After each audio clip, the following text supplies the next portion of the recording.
Welcome inside the Fantasy Stock Exchange. Nick and Bush coming at you with another Black Monday episode. Today we're talking a little clickbaity in the title that I got with it. We're talking bust-proof guys, but really what I meant by that is guys who are safe. So we're going to go through one at each position that we think it'd be very shocking if they busted, essentially. So, Nick, how you doing before we get into the intro? Doing good. Yeah, this is one of those things that people talk about from time to time, but it's always good to just kind of circle back, go to the basics, and kind of lock in on a guy like you just love and you know it's going to work out. Yeah, for sure. And I feel like when I say safest players, I don't mean they have no upside either, because sometimes you think safe players, you think, I don't know, like Randall Cobb or something. Like, no, I mean guys who are going like relatively high, who are just, well, actually for our running backs, they're going very high, but they're just not going to bust, basically. We just don't think, like, the way that their situations lined up, of course, anyone can bust based on injury. If fucking someone goes down week one with an ACL tear, none of us could have predicted that. But aside from injury, we don't see any of these guys busting. So let's hit the intro and we'll see you on the other side. Are you ready, Jerry? I'm ready. Just want to make sure you're ready, brother. Show me the money.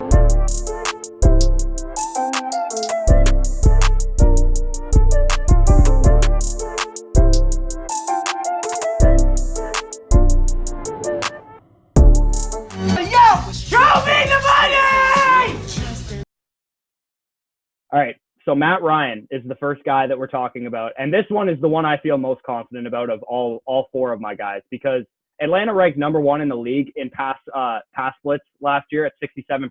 And they were also top 5 when trailing and also in neutral game scripts. So whether you think Atlanta's going to be good or not, they're going to pass the ball a lot is essentially the point of that. And Matty Ice threw 616 passes in 2019. And the defense lost a starting edge. I know Vic Beasley isn't the greatest player in the world, but he's still a starter. And their most experienced corner, and again, I know Trufant didn't have the greatest year, but he was probably their best corner still. So the defense is downgraded, so I don't see that affecting the pass attempts. Gurley, in my opinion, is basically a trade-off with Devontae Freeman in terms of the run game. He transitions from one of the best run schemes in the NFL in Sean McVay's run scheme to the worst. I mean, the worst in the league. Dirk Cutter is the worst run play caller, run scheme designer, whatever you want to call it, in the NFL. So if Gurley couldn't do well last year in LA, he's not going to do well this year in Atlanta. Yeah, Matt Ryan is a stud. You know, they also have a good offense around. I mean, you got Julio, you got Calvin Ridley. Like, yes, I agree with you on the run game. It's not looking good. But in general, like they spent a lot of bullets last year on their offensive line. I feel like everything should come together. Like last year was a pretty atrocious year for the Falcons. I mean, yes, they got the 16th pick. They were middle of the road, but I think they've got more talent, at least on offense, to do better than that, even in a tough division. And yeah, the division's going to come with a lot of shootouts. It's looking good. Oh yeah. Yeah. So, yeah. And you mentioned the weapons. I like to say with quarterbacks that aren't the Patrick Mahomeses and the Lamar Jacksons and even like Deshaun Watson and Kyler Murray or whatever, you're only as good as the weapons around you. And if Julio's going to be a top 5 receiver, like that's just going to happen. Ridley, we think he's going to be top 15. Hurst, we think he's going to be top 10. If all those things come true, then Matt Ryan has to be a top 10 quarterback. And that's not even getting into guys like role players like Gage and Gurley in the passing game or whatever.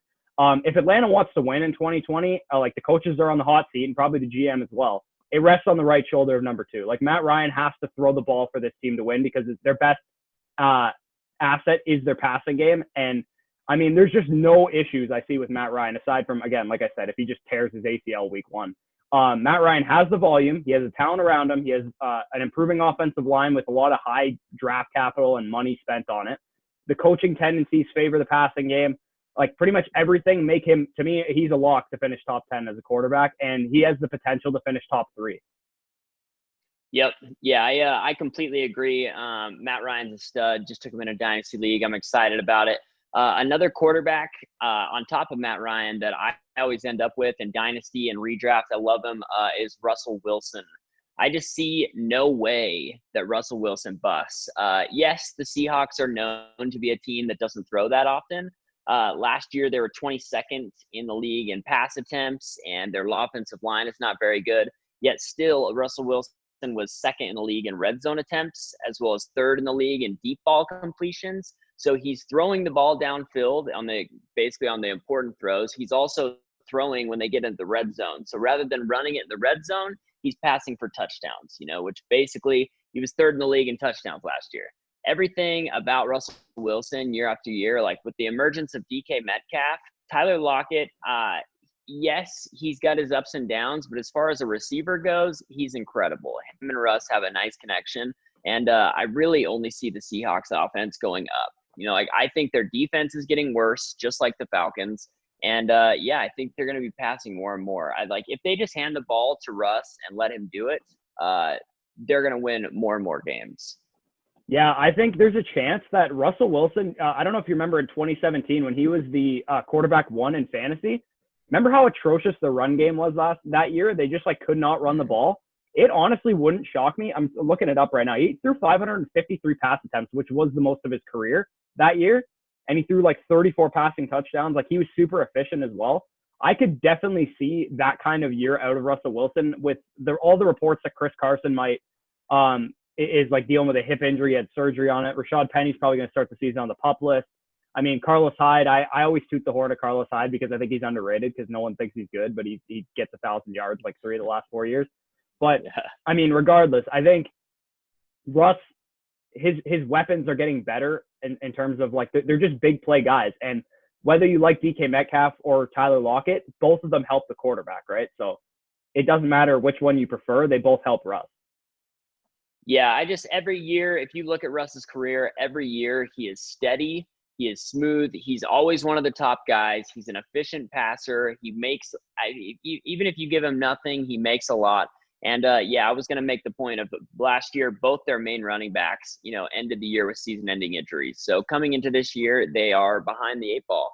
Yes, they drafted DJ Dallas in the 4th round, but I mean, we'll see. I think it's wheels up for Russell Wilson once again. Yeah, and I mean, sometimes fantasy football isn't hard, and I think Russell Wilson's the second or first best quarterback in the NFL, and I mean, you can't go wrong picking one of the best players at his position, regardless of his situation. I think sometimes with fantasy, we kind of just try and think that because of situation and volume and stuff, that certain players are going to be better than they actually are. But the bottom line is, coaches don't care about fantasy; they care about how good the player's actually performing, and you have no worries with Russ performing well. 100%.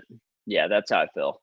Yeah. All right. So let's get into running backs. As I mentioned, these guys are a little bit higher up in the ADP because, to be honest, this position is just it's not safe. It's a risky position. And that's the reason why so many, if you look back at the first round of ADP last year, there was so many bust running backs because just they go high because they're in demand. And this is the guy, this was the one person that I could find that I was like, yeah, if this guy is on the field, he is not busting. And that's Zeke Elliott. And I know Danny's going crazy in the comments section right now. But 6 of his 56 games in Zeke Elliott's career, he's only failed to record 20 touches 6 times. 20 touches. And 4 of those games, he had 19 touches. So he pretty much has 19-plus touches in 54 of 56 career games that he's played.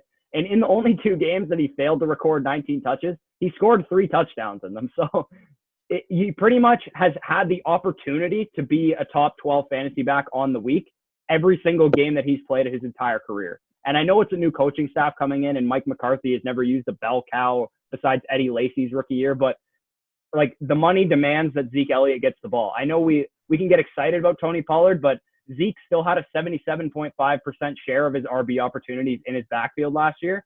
And that's workhorse status. That was number 5 in the league. And I mean, I don't know if it's going to go up from there. I bet it would probably about stay the same. They'll probably keep Pollard's role pretty similar to what it was last year. But I mean, even with that, he had the number 1 red zone touches in the league last year, and he had over 4 of them per game. And I don't think that's going down. And it could actually go up because, I mean, again, Danny's going crazy in the comments, but this is going to be an elite offense in the NFL. The weapons they have on the outside, the offensive line's still good. I know Frederick retired, but Looney played well in his absence in 2018. The offense is going to be really good, and Zeke is probably going to see the lightest boxes he's ever seen in his entire career this year. I know he only received 72 targets, which, I mean, it's still a decent amount of targets, but that could increase as well. He saw 95 in 2018. Maybe you see something about halfway in between that. I just honestly have a very hard time poking holes in Zeke's outlook. Aside from him, The only hole I could actually think of was him not being in shape coming off of quarantine because it's Zeke Elliott. But, I mean, he was in Cabo last year and wasn't in shape, and he was still the RB3. So I don't think there's a way, if he plays 16 games, that he's not a top 5 running back, in my opinion. Yeah, Zeke's bust-proof as they come. I mean, incredible offense. Their line, even though it ebbs a little bit, he's such a good runner. They give him the ball. He catches the passes. Like, even Pollard, even though Pollard's good, it doesn't even matter. Zeke, just all he does is produce. All he does is score fantasy points. Literally, I mean, like, there's no way Zeke fails, in my opinion. He even has a good injury history. Like, Zeke's the bomb in every way. Someone else who I love, and you really can't drop far down on the running back list. Like, you really can't. I think this is the last person I can feel bust-proof about is Alvin Kamara. Last year in week 6, he had a high ankle sprain. And then in week 7, he got a high knee sprain. Still last year, even with those things, he finished as the RB8. Alvin Kamara was 3rd in receptions last year, 4th in receiving yards as far as running back goes. If you can catch the ball, if you have the kind of balance and like overall ability that Alvin Kamara does, and you play in an offense with Drew Brees, you're a stud. I mean, even last year, a high ankle sprain for someone like Alvin Kamara is the most like devastating injury you can have while still playing games. Like, his balance is incredible, but like, the dude needs to be able to cut, you know, and he, like, most of the season he couldn't, and he was still RB8. That, like, it blows my mind. So I really think that's his absolute floor. And yes, like, where you're drafting him, you want him to be RB1, you know, or RB2, RB3, but RB8, you're going to be just fine with. If that's my floor going into the season, I'm stoked on Alvin Kamara. I love Kamara.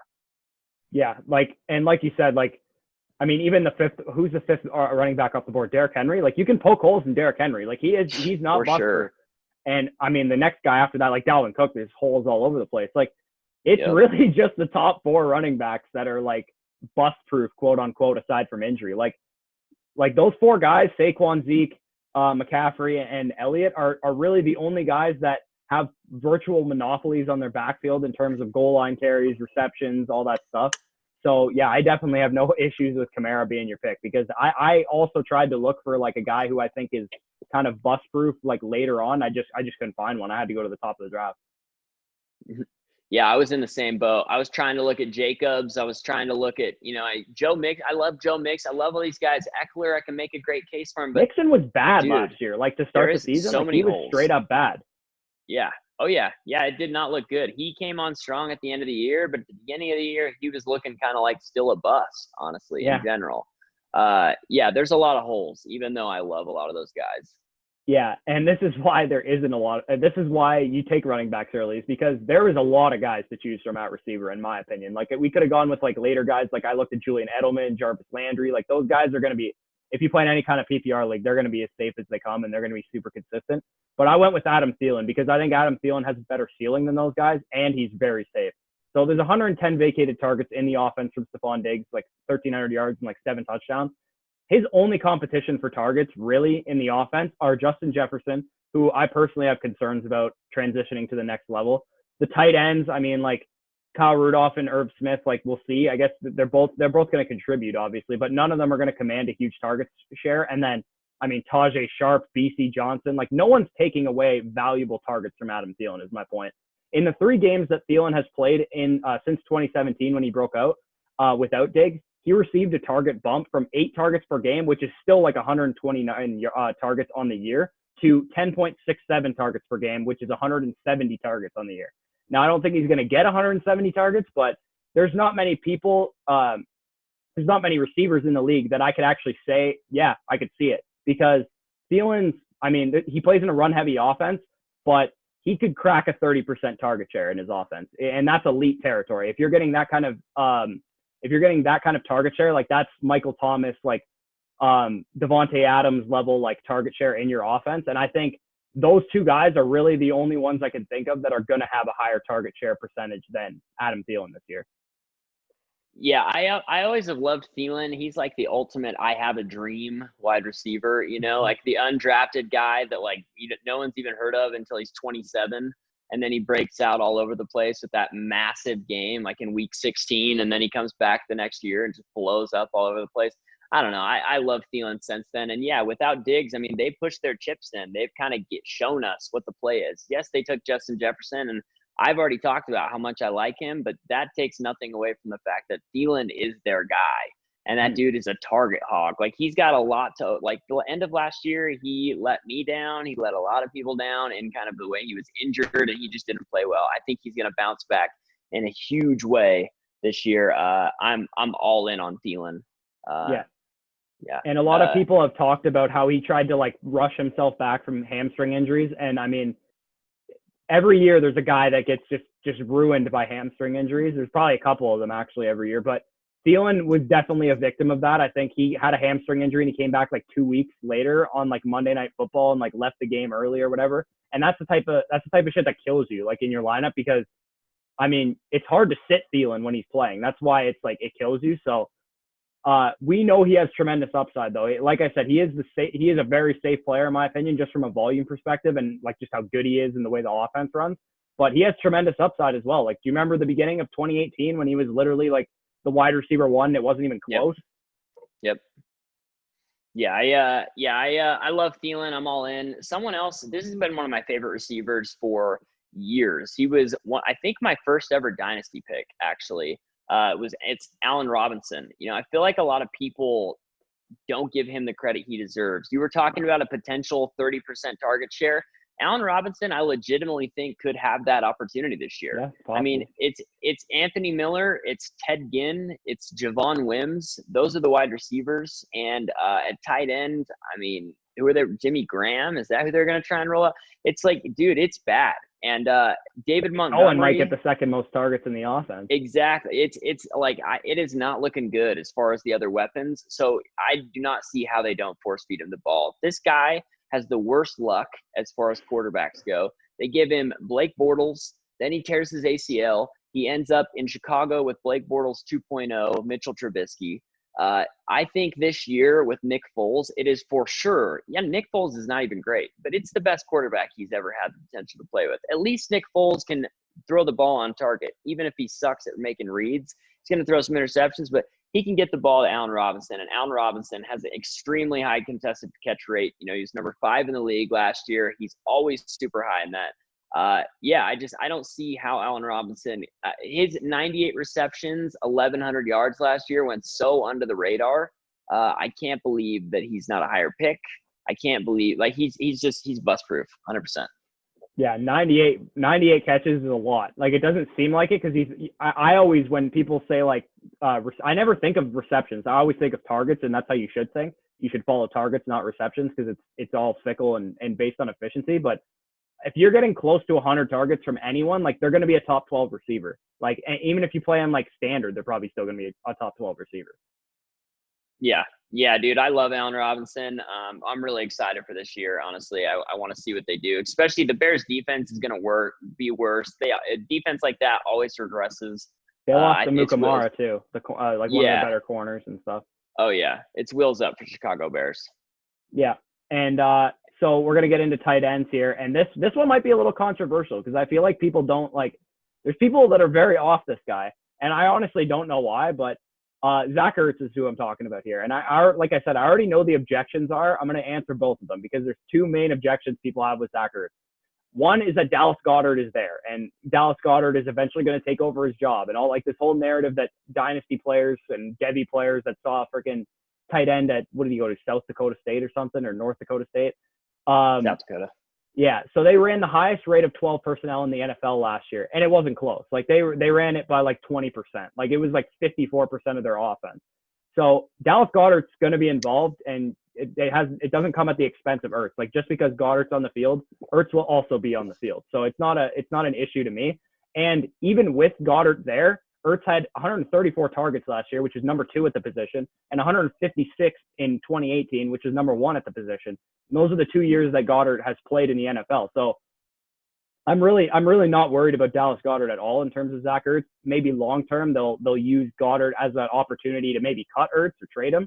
But for this year, I'm not worried at all. And the next objection is that, well, he's been their only option the past 2 years, right? They haven't had receivers. They were trotting out Greg Ward and fucking whoever else at receiver. And you're correct. Aguilar. You're correct. he has been the only one there, but he still is the only one there, is my point. Carson Wentz has literally been accused of over-targeting Ertz by his teammates. Like, this is a legitimate claim that I don't even know who it was, maybe like Torrey Smith or Lashawn Jeffery or something, have accused Carson Wentz of over-targeting Ertz. So that's good news for Ertz fantasy prospects. But the additions they made this offseason, I see people, everyone knows I don't like the Eagles because I'm a Bucs fan. I grew up hating the Eagles. But everyone seems to think their offense is just going to be super good this year. Like, I don't see how Lashawn Jackson and Marquise Goodwin and Jalen Reagor, who I liked, but like I'm not like crazy in love with, like, I don't see how their passing game all of a sudden becomes like the best in the league, like I've seen like touted before. Like, Lashawn Jackson and Marquise Goodwin have played a combined 35 games out of the possible 64 the past 2 years. So they're not able to stay healthy. So there's a very good chance that Ertz is the only one by week 6, like usual. And Jeffery was said to be a big part of the Eagles offense at some point, is what Doug Peterson was quoted as saying earlier this month. And I mean, Rager's just a rookie receiver, so you never know what you're going to get out of him. Maybe he breaks out his rookie year, but I kind of expect him to experience growing pains just based on what I saw from him at TCU. I'll throw his splits on the screen right now without Lashawn Jeffery, because I do believe Lashawn Jeffery starts the season on the PUP list. There's just a lot of smoke around him not being ready for week 1, and I think it's true. If you see the splits without Lashawn Jeffery, he had 8 targets a game, which is still like really good for a tight end. But without Jeffery in the lineup, he had 11 targets a game almost. So like that's a huge volume increase without Jeffery in the lineup. And I mean, Jeffery hasn't been able to stay healthy for years now. So I honestly think like he's the only option thing might hold true for the first couple of weeks. But once people start dropping like flies in the Eagles offense, I mean, you already saw Brandon Brooks go down. Like, it's only a matter of time before the receivers start getting hurt too. My point is just he's going to be a volume hog, even if like those guys are there, in my opinion. Like, he's only going to have probably 125 targets if everyone stays healthy. But I mean, again, he could have 140, 150 targets if people start dropping like flies. And I definitely expect at least Jeffery to be out for the start of the season. Yeah, I think my problem with Ertz has always been I don't like Carson Wentz at all, and then I do like Goddard, and I just never like where Ertz goes. But the case you laid out is like in the terms of redraft, Zach Ertz is for sure their number 1 wide receiver, number 1 tight end, all of those things. I'm a huge Reagor fan, but I don't expect him to be their wide receiver 1, like alpha stepping on the field like as a rookie. I just don't see it. Zach Ertz and Carson Wentz have something going. And tight end in general is just hard to find someone that's going to be consistent, that you can believe in. And, every year the tight end turnover rate is ridiculous. Yeah, especially if you play in a tight end premium. Like, this dude is slept on, because I don't know if it's because everyone's playing Dynasty now or something, but like guys like Ertz and like Edelman are just like falling down boards. I swear it's just because people play Dynasty leagues all the time and they just like are like, oh yeah, they're old, so we're not going to take them. But we're talking about 1 year here. So, I mean, Ertz is going to get probably the 3rd most volume at the tight end position, regardless of who's healthy there or not. Yeah, that very well could be it. I guess I maybe need to look into Ertz a little bit more. Someone for me who was the kind of final tight end on the top 3 lists or whatever that's bust roof. It seems obvious. It's another obvious one, but it's Mark Andrews, Mr. Marky Mark. I love the Ravens offense, and kind of like Ertz, he's their number 1 option. I love Hollywood Brown. I really do. I've talked about how I like Devin Duvernay, but neither one of them compare to Mark Andrews. When he's on the field, Lamar Jackson throws him the ball. He was 1st in touchdowns last year, 1st in deep targets for tight end, 1st in hog rate. So basically when he's on the field and it's a passing play, he's running routes and he's getting targeted. Like all the time, basically. And all Mark Andrews did last year was succeed. His efficiency was awesome, and the Ravens' offense has literally only gotten better. I mean, they added J.K. Dobbins, who is going to be a ridiculous stud. Their line crushes. Lamar Jackson, another year under his belt. Yes, there might be some regression, but honestly, he's a way better passer than people talk about. He's an incredible quarterback, and I just passing volume might go up too. Like, yes, there might be regression to his passing touchdown rate, but if he gets more volume, he still might throw the same amount of touchdowns, but the rate will be lower because he passed the ball more. Yeah, totally. Yeah, I think literally I understand a lot of people, some people I've seen are a little nervous about Mark Andrews. They think he might regress. They think he might drop back after last year. I honestly, I don't see it. I don't see how the number one target and a really explosive, the number one offense from last year. I don't see by how like they're 50 wide points receiver one. that they scored. Yeah, Dude. They were like 50 points huge. ahead of the next best offense. Yeah, dude. They got rid of Hurst. They pushed in all their chips, and we said Mark Andrews is our guy. You know, he was hurt in part of last year. If he stays healthy all year, it's wheels up for Mark Andrews. Yeah, and I don't know if this means much, but he actually got targeted more when Hollywood Brown was on the field, which is kind of surprising. But I think the passing game was just more in rhythm then. Like maybe without Hollywood Brown in the lineup, they just focused more on the run game and they didn't throw the ball as much. I don't know. Just if anyone had that objection, like, oh, but Hollywood Brown's coming back, like Mark Andrews is still going to out-target Hollywood Brown. No matter how much I love Hollywood Brown, he's still not getting as many targets as Mark Andrews. As far as like, I don't know, what did he play? 46% of the snaps or something? I actually don't give a shit. Like, I don't care how many snaps he plays. He is on the field to catch passes. Like, he is a move tight end. He's not in line. Like, I know Nick Boyle probably out-snaps him because he is in line like 70% of the time, but like, I don't care as long as he's getting targets. If the targets are there, if his metrics that he's running, like yards per route run and all that stuff, like, I don't care if he's on the field all the time. Like, if he's on the field in the red zone where the receptions counts, that's like, he's going to get probably double-digit touchdowns again. Like, people can, like you said, talk about regression to Lamar Jackson again, but the bottom line is when they're in the red zone and they're throwing the ball, it's going to Mark Andrews first rate every time. Yep. Number one hog rate in the league. So literally when he's on the field, he's getting targeted more than any other tight end in the league. For sure. So, we're going to get out of here.